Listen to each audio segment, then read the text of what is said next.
my practice grew like really quickly. Like my practice right now is about like I would say maybe 2/3 word of mouth. Hello and welcome to Beauty and the Biz, where we talk about the business and marketing side of plastic surgery. I'm your host, Catherine Maley, author of Your Aesthetic Practice, What Your Patients Are Saying, as well as consultant to plastic surgeons to get them more patients and more profits. Now, today's special guest is Dr. Marcelo Antunes. He's a facial plastic surgeon in private practice in Austin, Texas, and he's been there the past 6 years.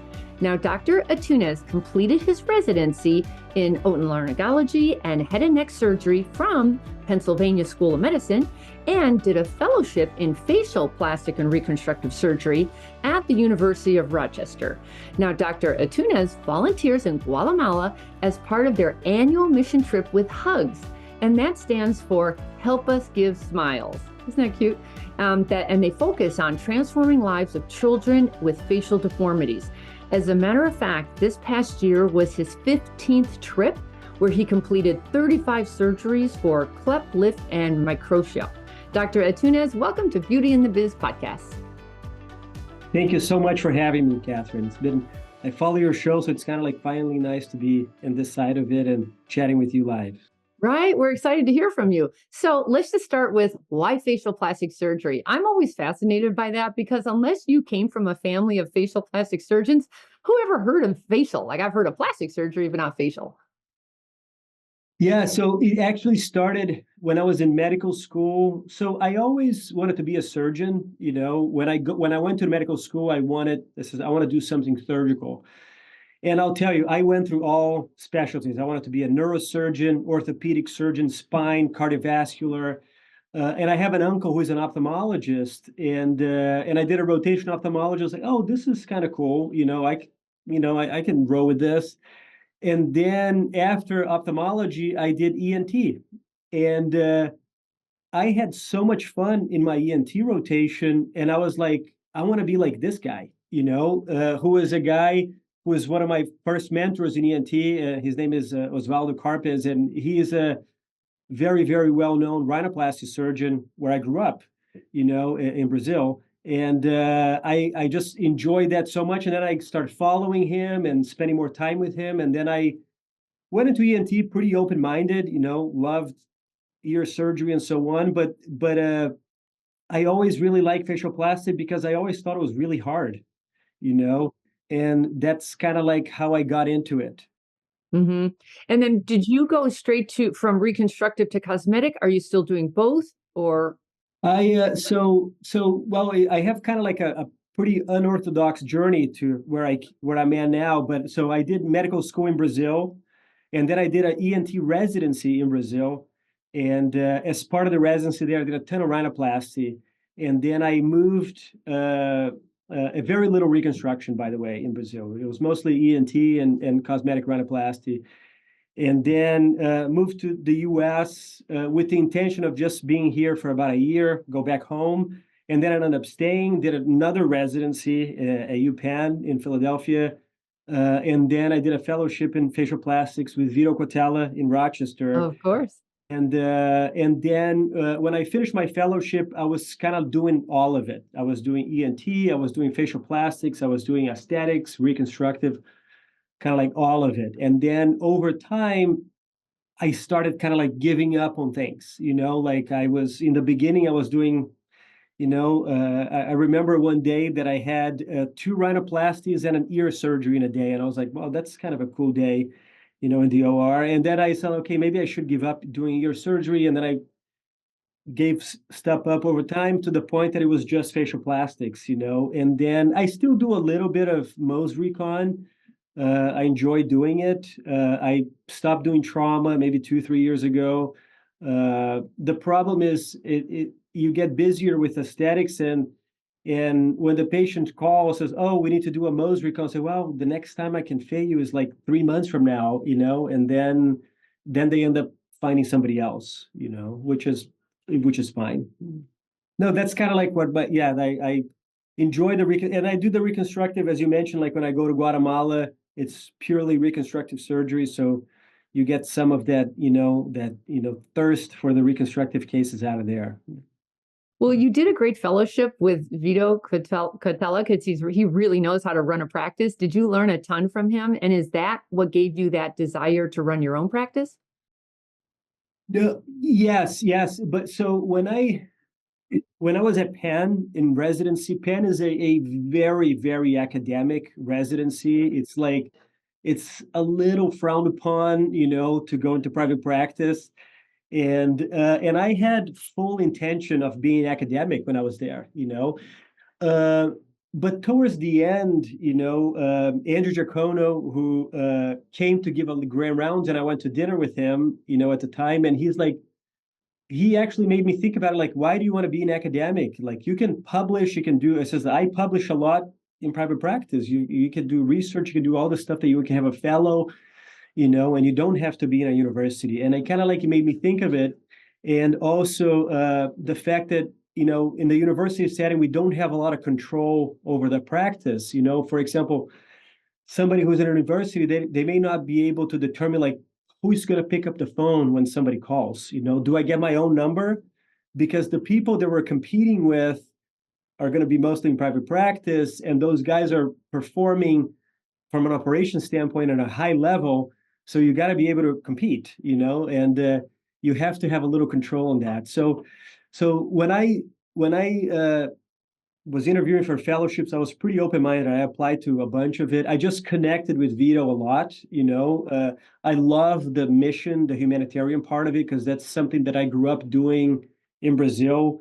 Humanitarian work, and I connected with him really like during the interview, and then I chose him. And yeah, during my fellowship, it's amazing because as a fellow, we're really involved in the practice, and we learn a lot, and we continue to learn. And Vito, I spoke with him this week, about an issue, and we actually talk several times a year. Like probably on a monthly basis, I would say. For a variety of reasons, discussing cases and so on and so forth. And I learn a lot, And the other thing that was really cool about the Vito's fellowship is that there is a kind of like a family of fellows that we are all very close, and we get to know each other because we go on missions year after year, and we become really good friends. Like, as a matter of fact, next week in New Orleans, my roommate is one of Vito's fellows, is Scott Thompson, who is in Salt Lake City, and he's one of my best friends, and I learned a lot from Scott and from his business part, and so it's kind of like an ongoing thing, like the learning about the business part. Oh, a fellowship like that, it will give you so many shortcuts when it comes time to doing your own thing, because starting from scratch is brutal if you don't have some of this business and marketing, down. So how did you end up in Austin, Texas? So I ended up here because of my wife, So my wife grew up in Louisiana, but her family moved to Texas, and we kind of wanted to be close to family. So when I was starting out, I kind of like I look for jobs here, and then we came here initially. I'll give you kind of like my whole journey, where how I ended up here. But right after fellowship, we moved here. I worked with some dermatologists, and I'm always been an optimist, like on through everything. And I was like, oh, this is going to work out, and then I ended up putting myself in a situation with a non-compete that was just like crazy, and I ended up having to leave town, So I was here for about a year or so, and I realized like this is not going to work out, and I have no option, So we moved to Atlanta, and then I was in Atlanta for 3 years. And then we kind of like after being there, we're like, you know what, we want to be close to family, so we moved back to Austin. And then at the time, I joined a plastic surgeon, and we were in practice together for about 2 years until we kind of like amicably like parted ways. We just didn't uh, it was great in many ways, but then we just couldn't agree on a few things, and then that's when I started my own practice. So my website launched like on December 30th of 2020, Oh, so yeah, so it's almost 4 years old now. So wow. And then how did you choose the location itself? Because you're on a Beehive, I think it's bee called. caves. Yeah, BK. Yeah. Yeah, I'm on Um, bee caves. I chose the location. Well, there's several reasons. One is like I live nearby, like my commute is like 4 minutes. I only have to especially go in through. Austin, the half of Texas or half of California moved to Austin, and the traffic's getting horrendous over there. So I highly, highly recommend for everyone's mental health, cut down on your commutes. Live as close as you possibly can to where you're working every day. It'll make your life so much easier. Yeah, for sure. I mean, it's it's 4 minutes. One traffic light. I can barely get a phone call on my way home, and I end up like parking on the driveway and like finishing the call there.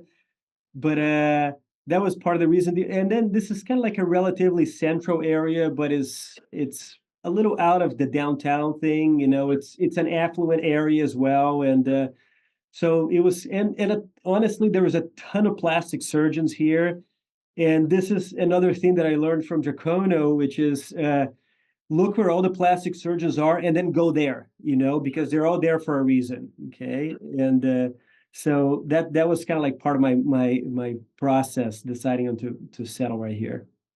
And then did you go into a medical facility? Did you buy anything? What building are you in? Yeah, not yeah. I've been trying to buy for 2 years now. It's just hard because I'm very specific on the location that I want to be at, and the size of the building and so on. So I haven't found anything yet. So I am in a medical office building. There's actually a couple plastic surgeons upstairs who are great guys. There is on the building next door. There's another one. So but this is kind of like a medical office building. All right. And are you trying to for your own building, are you trying to come up with your own solo practice, or you're trying to get out of the medical office setting? What are you looking for? I ideally I would like to have a standalone building, so just myself in one building that I own the land, own the building, the whole thing. That's my goal. You might want to listen to Dr. Edward Buckingham's podcast. I don't know if you heard it, but he's over Yeah, in the I know neighborhood. Ed, and I talked to him a little bit about yeah, it's interesting because I was part of a big renovation, on one of the practices that I was before. And one of the things that they did at the time that I thought was really smart is they had they hired this guy who was basically the practice eyes and ears on site every day. So this guy, he was a former contractor who started a consulting company, and he basically was an advocate for us. So he understood like prices and change orders and all this kind of stuff. And he was there keeping the contractors accountable, and that process went really smoothly. So when I'm at that point, if I have to build from the ground up or do a pretty significant renovation, I will certainly enlist that guy as a consultant. I think it's money well spent. And the permits there were brutal. So Buckingham, he happens to have a wife who's in government, local government, Yeah, that helped push yeah, that through. So I would just say allow time for the permit process. yeah. I 100%. I mean, like I wanted to do a renovation on a space, and that's like nothing, like no plumbing. It was pretty much like 12 weeks to get the permit. So yeah, yeah. So what's your practice made up of now? We have you and anyone else? So it's me. I'm the only surgeon. Then I have a nurse practitioner, Cassie Pruneda, who's amazing. She's really, really incredible. We have a very similar philosophy of practice. We're not trying to be like a mill with a million patients. We wanted to see a few people do a great job, deliver a great experience for the patient and a great outcome. And I was very fortunate to be connected with her. So I knew an esthetician here, and Cassie was through a transition process. And at the time, I wasn't really advertising anything, but we went out to dinner, and I was like, okay, let's do this, and it's been really, really great, couldn't ask for a better provider. And then Cassie's been with me for got to be like a year and a half, maybe more. In what capacity? Is she the And injector? she does injectables, and I do no injectables. I do zero, and I was doing a little bit when she came on, and then as soon as she started, I kind of like I moved all my patients to her. So she does injectables. She does some lasers as well. We have a erbium laser site on, and she does like deep resurfacing and so on. She has a constant thirst to learn and get better and do more stuff, and I always encourage her. So, but the bulk of her practice is mostly injectables. I'll tell you, that's very interesting because typically a surgeon tries to get by with an RN, let's say, or maybe a PA, but you went to an Yeah, NP, and that's the most expensive, next to the MD. yeah, and I'll tell you, I this is something that I learned from a colleague of mine and friend who's in San Antonio. His name is Manny Lopez. Mhm. Brilliant guy, really, really smart, very good friend of mine. And Manny has PAs and NPs, Yep. and we discussed about his philosophy about it, and I'll tell you, like, I love the fact that that Cassie's an NP. Yes, it is more, but also like she's autonomous. I don't have to be here, and then she can still run her practice and so on. So I don't mind, but like I said, I wasn't really looking. If she was an RN, I would have hired her as well, and I'm sure I would have been happy with it.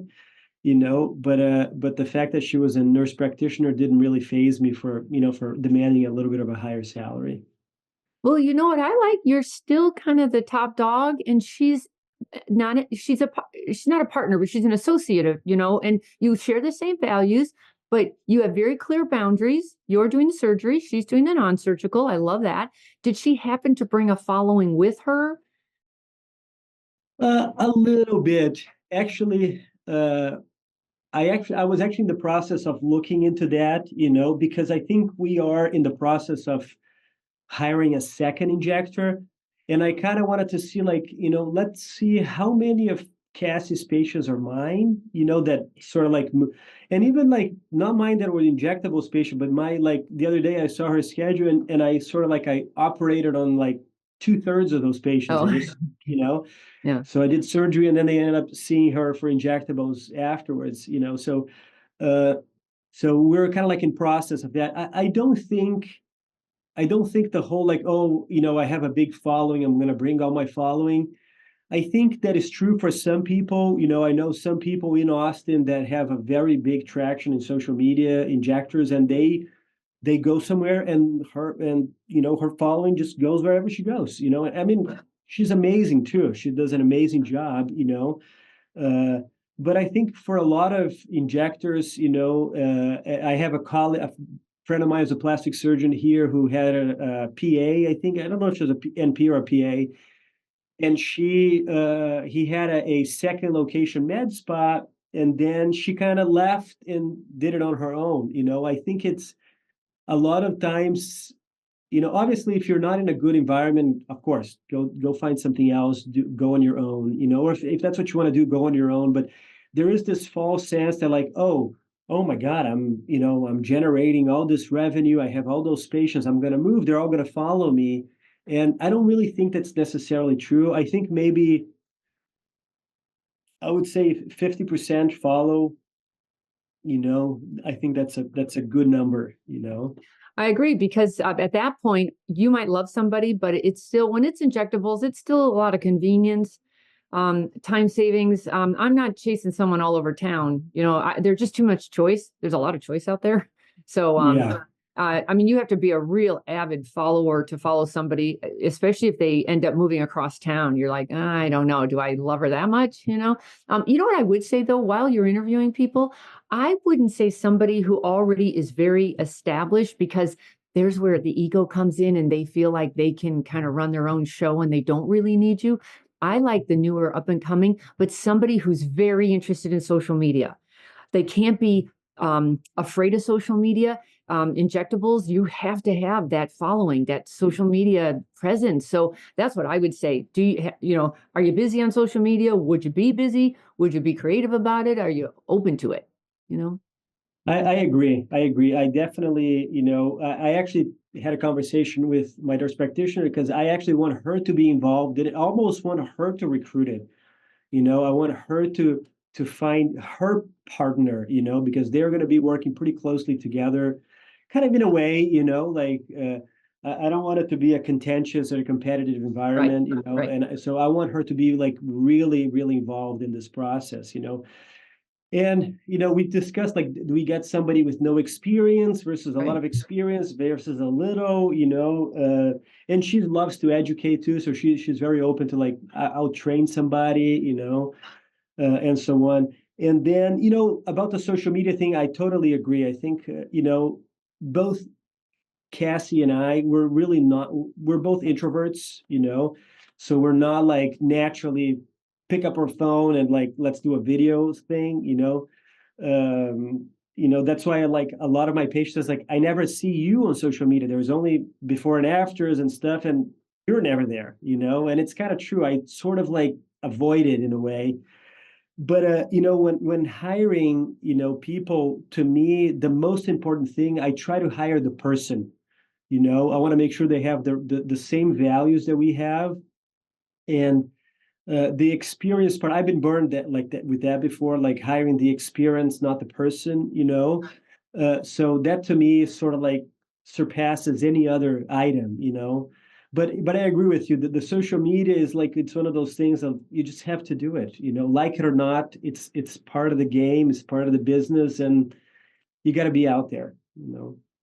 Well, and you don't want somebody who's entitled, who walks in and says, okay, give me my patients. No, no, we're going to grow this together and you're going Yeah. to help us find some new patients. So I don't know. There's nothing easy about that. And even when you have it all figured out and they still walk out the door, that's life and that's business.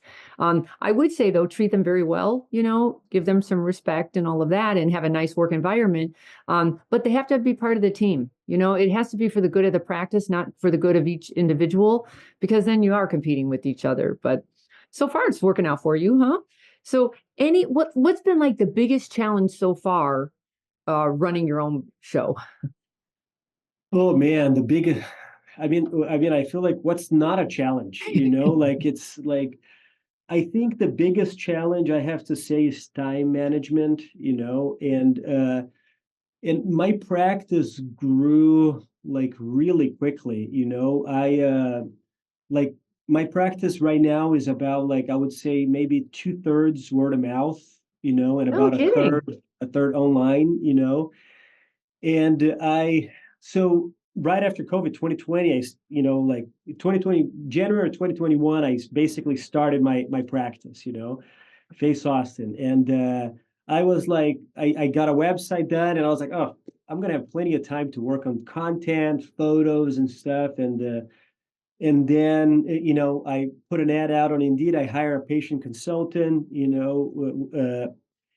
then it just started to pick up, and we got busier and busier and busier, and then we hire another person and another and another and another, and then it just like it just becomes difficult for me to manage time because if you look back like a couple years ago, we were like three people in my practice, and now we're like eight, and you still need two more, and it's just kind of like I do a lot of administrative work that I probably shouldn't be doing, and I want to hire somebody, to take on some of that role. But that I feel like time management is a challenge because I'm productive when I'm in the OR, and I operate 3 days a week, and those days I start at 7 and I finish about like 5 or 6. So it's kind of like 10 hours, that I'm basically out of commission. I don't check my emails, I don't check texts, and so on. And a lot of things they end up dragging along, just because I end up bottlenecking it, not because I'm a micromanager. I don't really see myself as that. It's just like we just haven't been able to put everything in place. I have been very thoughtful in hiring. I uh, I want to make sure, like I feel like we have really such a good culture, like I feel like my employees are super happy, we treat each other. It's kind of like a family feel to it. Everybody's respect, everybody gets along. Like the other day, like for example, I saw my clinic nurse shares the office with my nurse practitioner, and they never knew each other from before. And my nurse was leaving. She's like, "Okay, bye, love you." And I was like, "Oh, that's great. Oh my God. Yeah. Great that they came here, and the environment fosters such a relationship that they can get along, and everybody, does well, and we all get to practice values and the mission, and we're trying to achieve. So I've been slow to hire. I'm always. It's one of the things that stresses me out the most. Is not because I don't want to bring a bad apple and kind of like poison the well and Right. cause drama and have unhappy staff members. So no office manager? You're the office manager? Kind of. Well, I do have an office manager that sort of like does kind of like pays the bills and that kind of stuff. And but I don't have a practice administrator that can say like, okay, let's look into the future. Let's do some strategic planning, and so on. So that's kind of like the person that I'm looking for. Actually, the strategic planning, that it would be more like what I do, like the consulting, because I just have a much bigger perspective than they would. If you want my 2 cents, I would start easy with even a VA, a virtual assistant, or just an administrative assistant who has your back, and they check your email, they check your calendar. It can and do those things you'll never get around to doing, even run errands and that kind of thing. It can be such a game changer when you are not so stuck in the weeds. So Yeah, that's a great idea, actually. Yeah. yeah. Well, it's really nice because a lot of you have big ideas. Like when you're in surgery, you're thinking of all these new ideas and you don't have anyone to tell them to. So then you start on the weekends, you start researching it. Oh my God, I think we should do this. And instead, you know what? You just tell the VA, let's write that down. Let's put a pin in it or do some research on that. And then let her go off on the tangents with you, instead of, getting anyone else involved yet. It's just, wow, a VA was a game changer for me. I'll tell you what I did. And I've always written down what I do all day because I'm so busy. I'm just so busy. I'm busy. Elon Musk is busy and I'm not busy. I'm really not, but I think I am. So I write down everything I do all day. And you know what I finally did? I looked at it and I said, okay, delegate, delegate, delegate, delegate. And you still hold them accountable. You're still checking in with them, but it is a pleasure because now I'm thinking about what I should be thinking about, which is growing the business, not all the tedious admin. I'll get you. Yeah. There's actually a book from a friend of mine, Nima Shamrani from Beverly Hills, recommended me. Nima's a very smart business guy, very good surgeon, and he recommended to me this book. It's called Who, Not How, which is kind of like you have to find your who, like you have to find someone that can do the things, for you. That you shouldn't be doing. And Yeah, the litmus test is, can anybody else do this other than that's me? right. Yeah, You should only yeah, do what only you can do. That's my motto. But it's really difficult because you're very used to controlling your situation, and that I think that's the hardest part for surgeons, letting go. But game changer when you do. yeah. And now on the other side of that, any big mistakes you've made that others could learn from? Well, I think that the biggest mistake I made was not going on my own sooner. Yeah. Okay. I grew up in Brazil, on a really, really hostile economy, like I remember growing up and my mom, the inflation was so high. My mom was to go to the grocery store on the 30th of the month because on the first of the next month, the price will go up. So Oh she'll my go and God. she make like a big grocery purchase.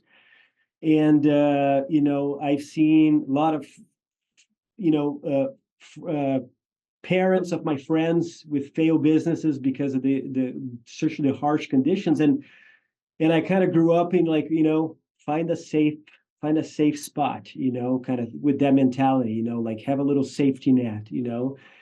And even moving here, I kind of like sort of like still had a little bit of that in my mind, but over time I was like, you know what, let me start taking smaller risks, and well thought out risks, and of course we don't have a crystal ball and see how things are going to play out, but like, if I would go back in time, and meet my young self, I would say just go out on your own, like just go for it, it will work out, and that's kind of like, you know I that's the advice I give now with to people that are starting out practices that I talk to, and says just do it, let's go out on your own. And the biggest factor is your belief in yourself. So if you believe that you'll still end up on both feet, no matter what happens, that alone will create the solutions you're looking for. I mean, I live on that theme or meme that's there's always a way. There's just always a way, especially in America, for heaven's sakes. I mean, we have so much opportunity here. If you just try a little harder, and stay open. That's another thing, keeping an open mind, because we all get so stuck in our fears and our disbeliefs and our cynicism and oh, the last time I got burnt, I'm not going to do that again. We're always in our own way, quite frankly. Yeah, so Yeah, you just have to keep pushing, there's going to, the failures are going to happen, and you just have to take that in stride. It says, okay, great, I learned a lot from this one, like when the space that I'm at now, like it's a small space, and the renovation was a nightmare. It was a complete nightmare, and I was like, okay, learn a lot from this one. So when we do the next one, I'm going to have a whole new set of questions that I'm going to ask the contractor, about it, how I'm going to keep them accountable, and so on and so forth. yeah. Well, you found it. Feet on the streets and hold those people accountable day in and day out. Stay, somebody's got to be watching for sure. Yeah. Yeah, And you know what the saying is? It's not failure, it's feedback. Okay, enough of that yeah. motivational talk. So let's go back to marketing. I'm not clear how you got busy so fast. Is there anything in particular you were doing to make that happen? Because it doesn't usually happen by accident, and definitely not in Austin. There are too many choices there. Yeah, I'll tell you, I think well, a part of it was that when I came, I was doing a lot of revision rhinoplasty, Ah, okay. which is something that a lot of people don't want to touch, and I No. completely understand. And I was tackling kind of like I was jumping on all the grenades and kind of like, okay, let's do this and do rib and do all of that, and that way I kind of got to know a lot of the plastic surgeons in town, and then I started getting referrals, and started meeting more people that way. I think I did a revision rhinoplasty on a nurse injector who has kind of like a big practice, maybe the biggest practice in Austin. Could be, see if it's not the biggest, it's close to it. And I did her revision rhinoplasty, had a great result. And then, I mean, it was like every week is like, oh, how did you hear about us? Oh, so and so told me about you, and so that I think kind of like gave me a little push, and then I kind of like started doing some facelifts, like in the facelift practice, it was basically almost 100% word of mouth. There was a patient, so I did this facelift on this patient, like the whole thing, like face, brow, eyelids, deep neck, and and I think during the following 12 months, I did like something like six of her friends, Nice. and it kind of like it's sort of like just took its own thing, and I did the only thing that I did ads wise, I did real self. I pay like that verified thing, and I did like it was like a spotlight for rhinoplasty, But I didn't do Google Ads or anything like that. Like I think it was, and I love to think that we do a great job and we take good care of our patients. We have a lot of reviews, online, and that's a lot of how our patients find us, and then it's pretty common that that they send and friends, and work work colleagues, and I don't know. To be honest with you, I feel like I was more lucky than intentional. Do you have any kind of process for getting, because you have like over 200 Google reviews? Oh yeah, we have like 400. We have 430, I think. Yeah. Well, half are real self and half are Google. Yeah, no. Actually, just on Google is about 400 and something. Well, then you need to update your website. Yeah. Yeah. Because it's It's yeah. That's the other thing. Like, I need to find somebody that can do all the work, right? right. But well, I mean, I feel like reviews is kind of like a numbers game. You just got to ask, Thank you. and But you're doing something. You're asking, how are you doing that, yeah. and when are you doing that? I asked them at some point, in their post-op, like, uh, I typically I see my patients a lot, which is another thing that has become kind of like an issue because my schedule is always like a little overbooked, and I really bothers me to keep people waiting, Yeah. Good. so I'm kind of like, wow, do I need to see, them that often, because I see them pretty often, and so I don't know, somewhere like 6 months plus, I kind of asked them, like, hey, love for you to give us an online review, and then, it's kind of crazy because sometimes, like, you ask 10 people and like nobody does it, and then you ask 5 people and then 3 do it, Right. it's Right. it's kind of like it's a little random that way, but Mhm. I feel like there were uh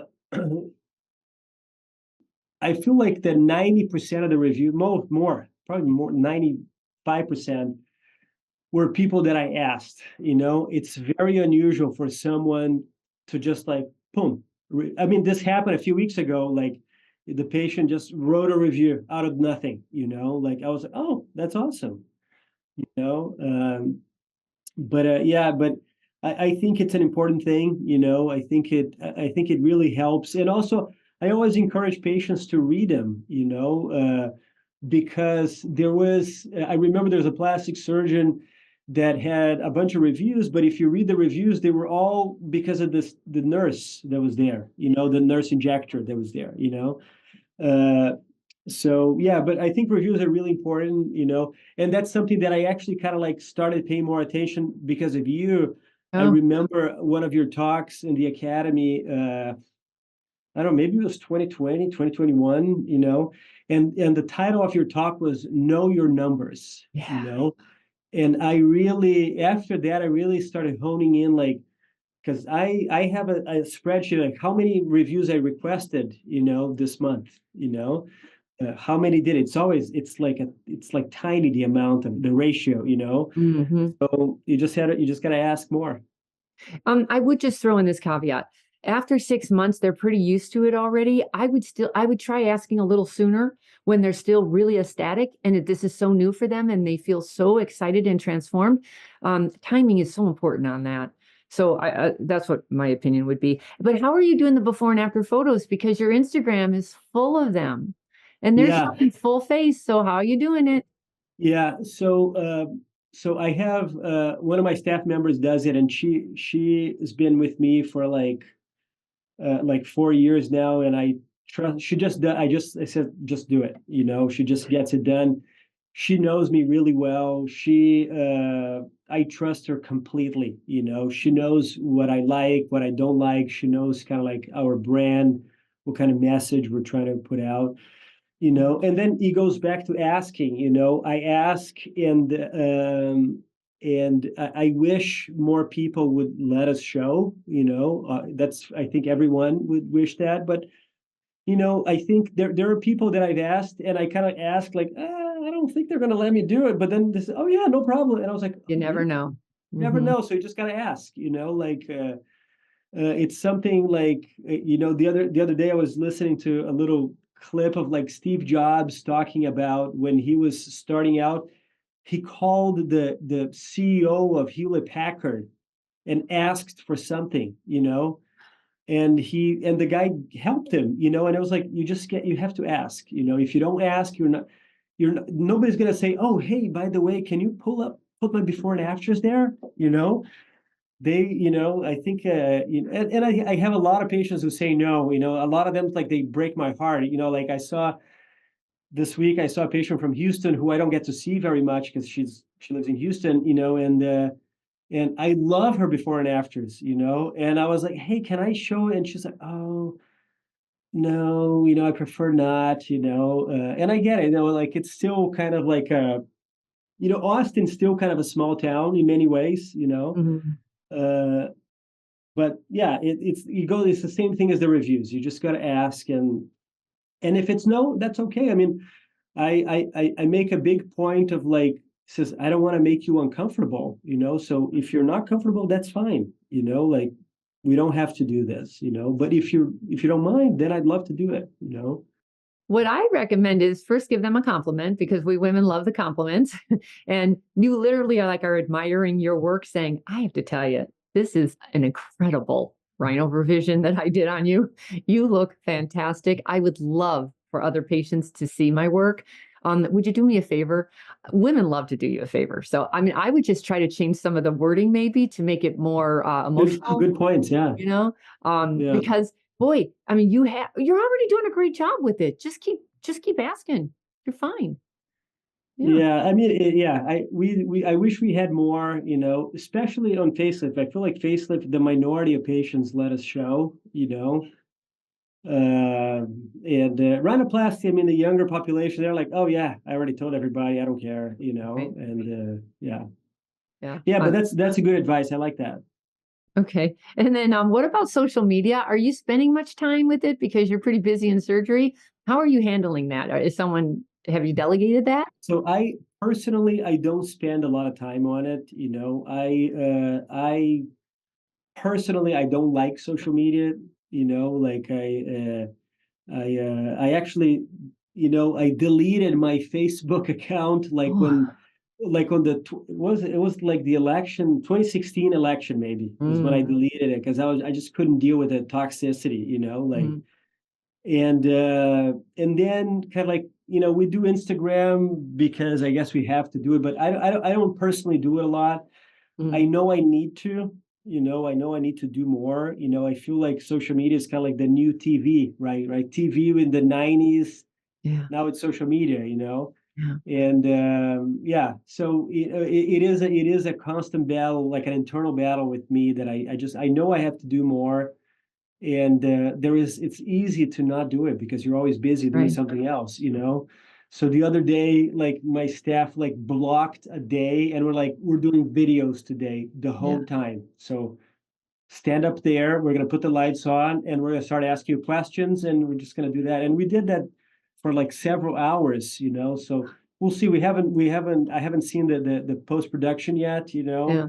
but we did it basically for social media stuff, Yeah. Oh, I think that's a great idea. A day is a lot because production, it's tiring to do it because you're not used to it and you're ad-libbing and it's awkward. I would just say definitely block the time, but maybe, block out an afternoon and say, at this afternoon. But then if you have one staff person that likes this, they could come up with, or they brainstorm creative ideas and then give you the things to talk about, like direct you, and that way you're not stuck, like, because you are the content creator, you're the surgeon and the manager and the marketer and the admin person, and I mean you're everything now, so they need to make your life as easy as possible, and they need to make you look good, on Instagram. Yeah, and they do actually Yeah. make my life as easy as possible. Except, like, for example, the person who does our social media, Lindsay, she wears a lot of hats already, like, and that's where kind of like I feel we're expanding our footprint, so we're getting more space, Mm-hmm. and I think when we expand, we're going to be able to accommodate more people, like, Yeah.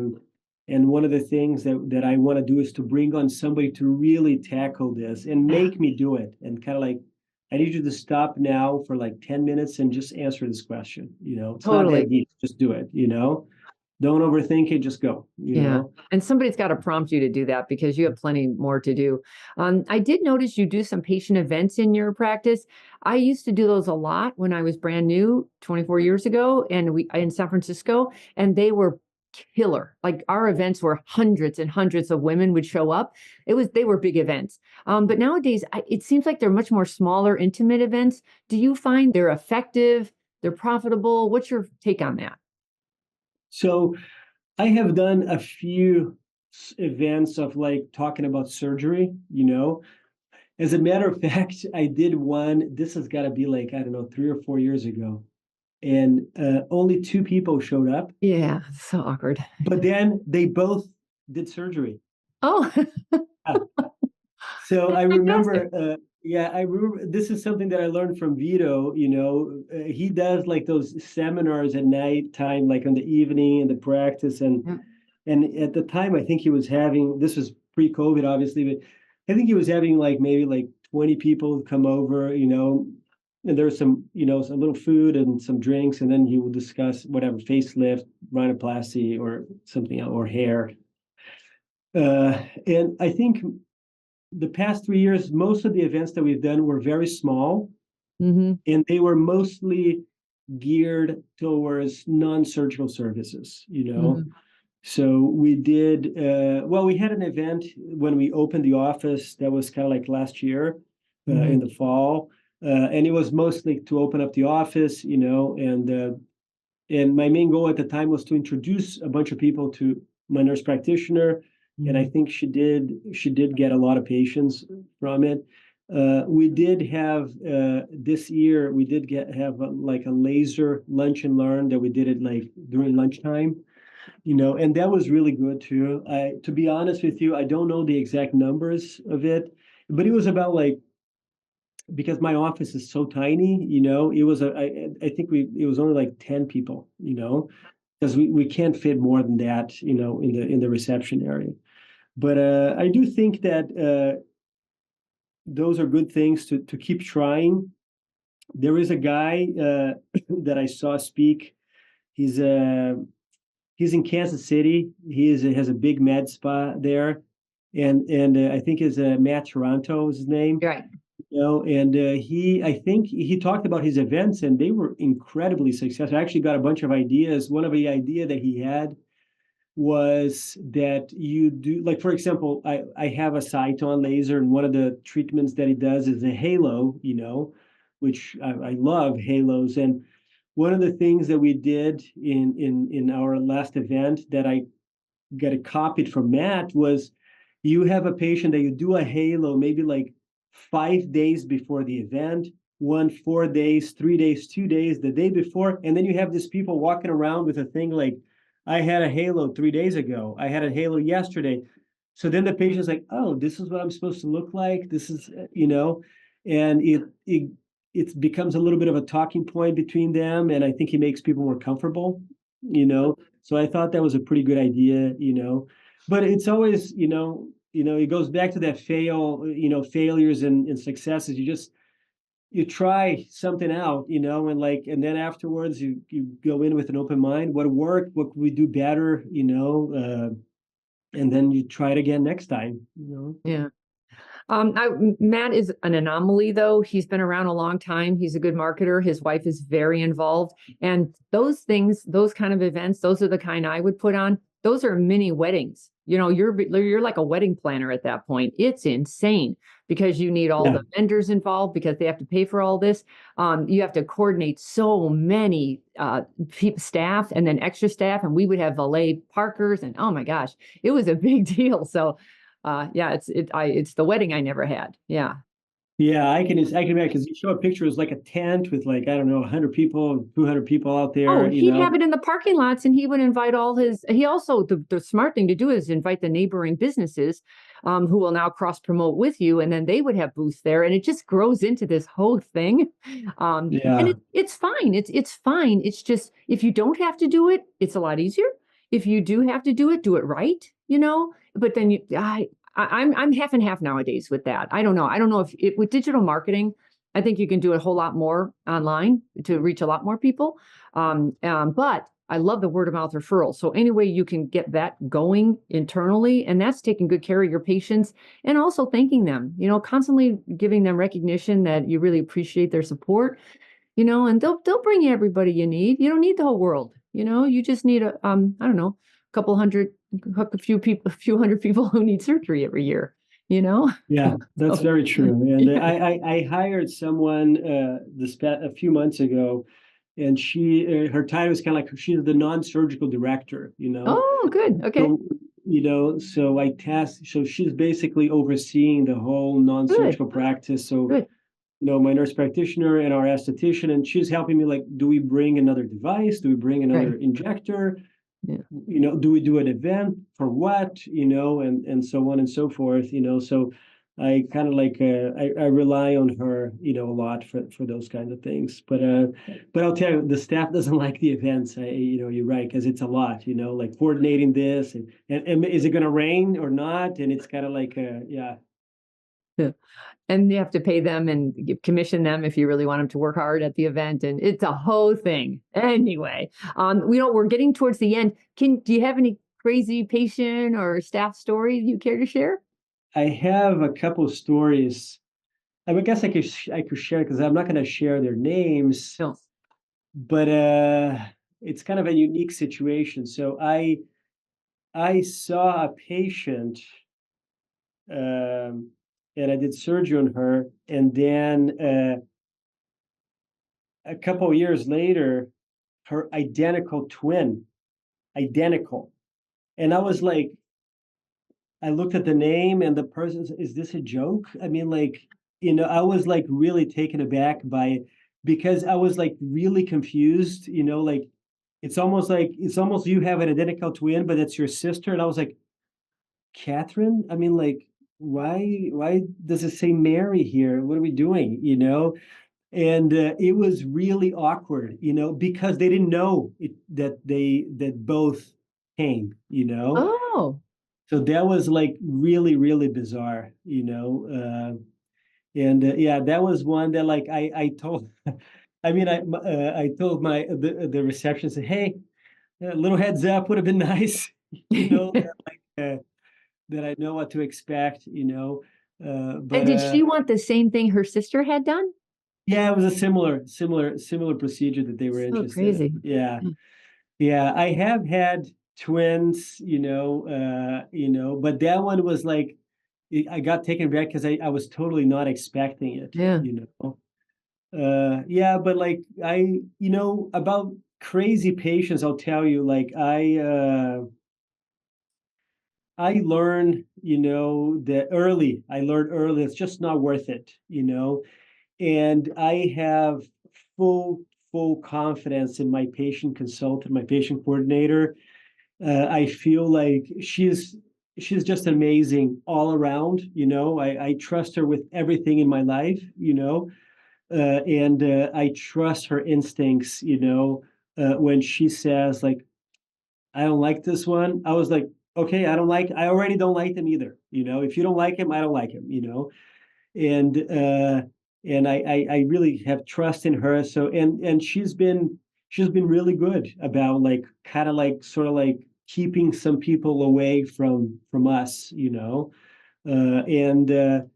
and we were very kind of like in tune with like red flags, and so on. If someone calls in and says like, "Oh, uh, I just moved here. I want to do surgery next week. I just filed for a divorce. And it's like, yeah, this is not right. Like we need to pause here. And that's one of the things that was helpful when we had kind of like a long lead time.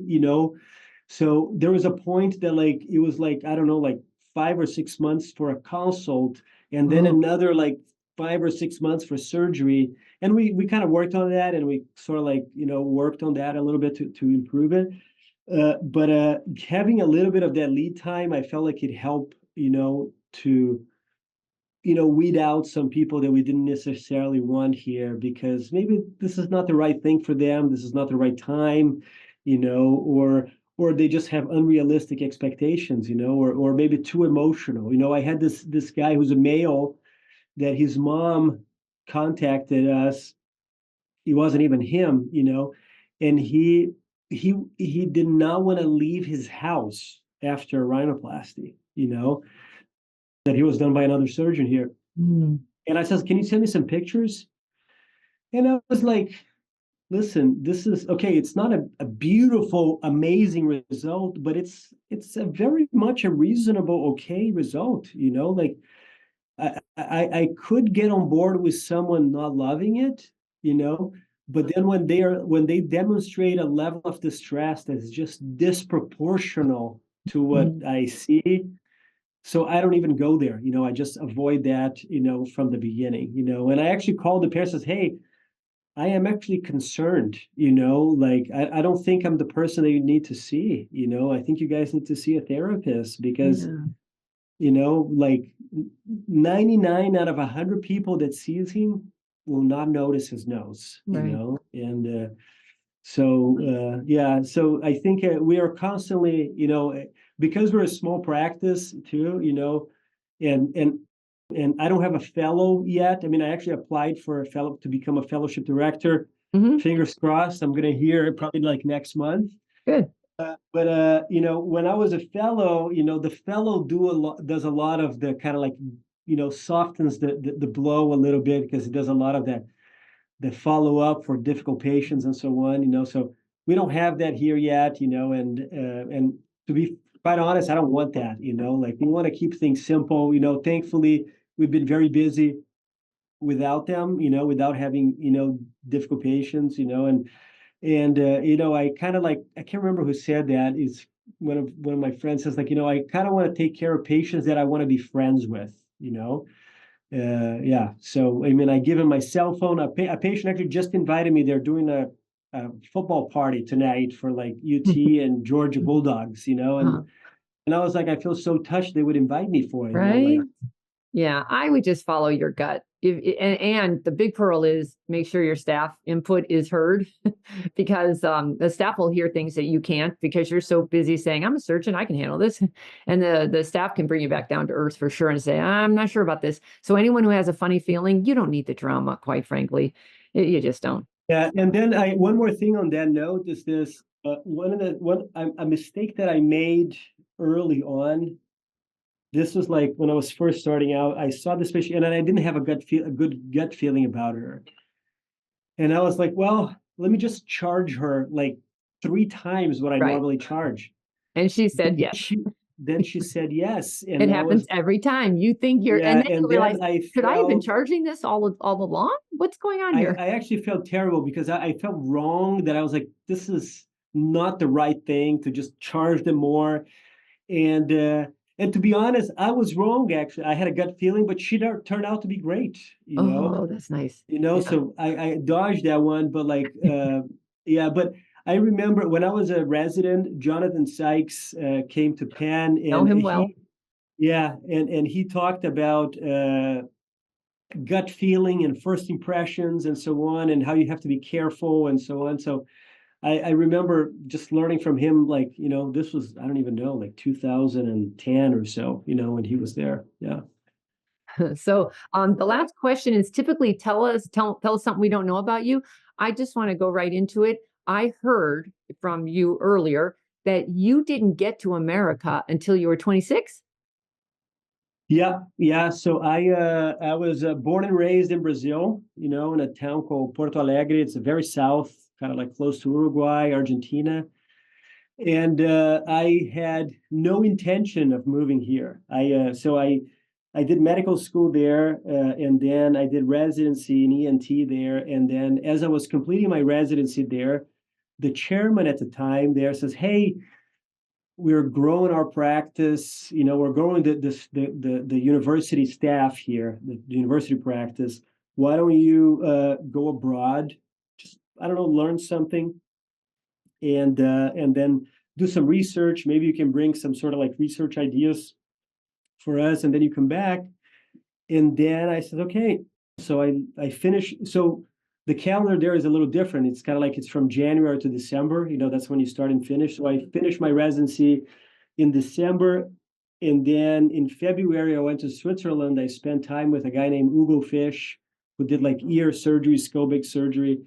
And then I went to Penn to do research. And I was very, very lucky to land where I landed at Penn, because I found incredibly supportive people, And when I was right before I got to Philadelphia, one of my really, really good friends in Brazil was kidnapped, and it was kind of like they call in Brazil like the lightning kidnap is like when they basically pick you up, they have you go to like an ATM machine or maybe a few and have you withdraw some cash, and then they kind of like let you go.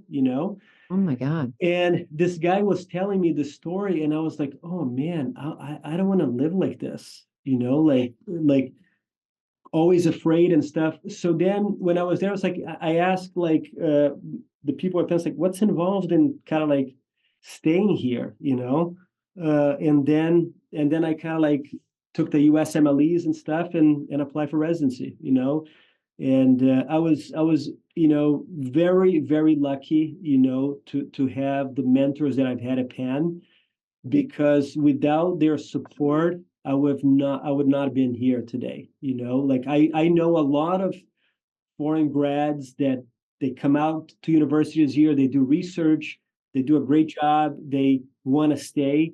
They just don't find the people that are willing to go out there and says, hey, I know this guy. He's been working on my lab for a year. He's really good. We need to take him, So that was kind of like that's one other another time that I've been lucky after many times that I've been lucky in my life, but that was a big one. Well, your English is amazing. It's very faint, the accent. I couldn't place it. I wasn't clear that was Brazilian. That is good for you.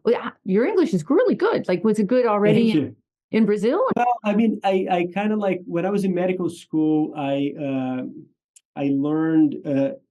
I kind of like studied in English a lot of it because the books in English were a lot cheaper than the books they were translated to Portuguese. So I kind of like learned a little bit, and I took English classes there, but it's nothing like being here, Right. I remember when I was in Philly, like the first several weeks, I would go home at night and I would have like a headache because you spend like the whole day like so focused to understand everything, and Americans speak like in acronyms a lot, like AFib and CHF, and I was like, what's AFib? And I was like trying to think like it, trying to translate. So, but I remember actually the first time that I had a dream in English, and that's when I was like, oh wow, my brain really changed then, And now it's actually, I think in English now. I mean, there's a few things when I'm counting like numbers, I still count in Portuguese. My head, but I think in English, and when I have to speak Portuguese, like I'm going to give a lecture, to be a speaker at the Brazilian meeting in a couple weeks, Yeah. And I'm like, I don't know how to say this in Portuguese anymore because I kind of learn a lot of this stuff in English, Yeah. So thank you. A lot of listening, watching movies was super helpful, especially with kind of like slang and and colloquial English. So thank you. Oh, congratulations. So we're going to wrap it up now. If somebody wanted to get a hold of you, I know your website is called faceaustin.com. What's your Instagram handle? My Instagram handle is I have two. I have at Face Austin, which is kind of like our practice, and I have my personal one that is at Marcelo Antunes MD. That's it, and just gotcha. one L. Yeah, and and they can always reach out. I mean, I respond, may not be the same day, because I may not have not been on it, but I'll get to it. How about an email? Email hello@faceaustin.com. Nice. All right. And with that, thank you so much. We're going to wrap it up now. If you would so kindly subscribe to Beauty in the Biz so you don't miss future episodes and so we can grow the audience. Reviews are also super helpful. And then if you've got any questions or feedback for me, please leave them on my website at catherinemaley.com. I also offer a consultation request there as well if you're interested in talking with me further. And then you can also DM me on Instagram at Catherine Maley MBA.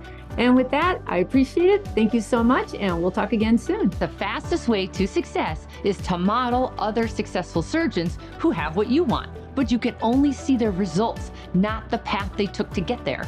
So you continue to jump from one thing to another, hoping to find something that will work for you too. But it rarely does. So try this shortcut instead. It's guaranteed to move you forward. I compiled my intellectual property to grow cosmetic revenues, everything I've gleaned over the years, into one playbook of the most successful practices and what they do to win. Go to cosmeticpracticevault.com and let's grow your cosmetic revenues.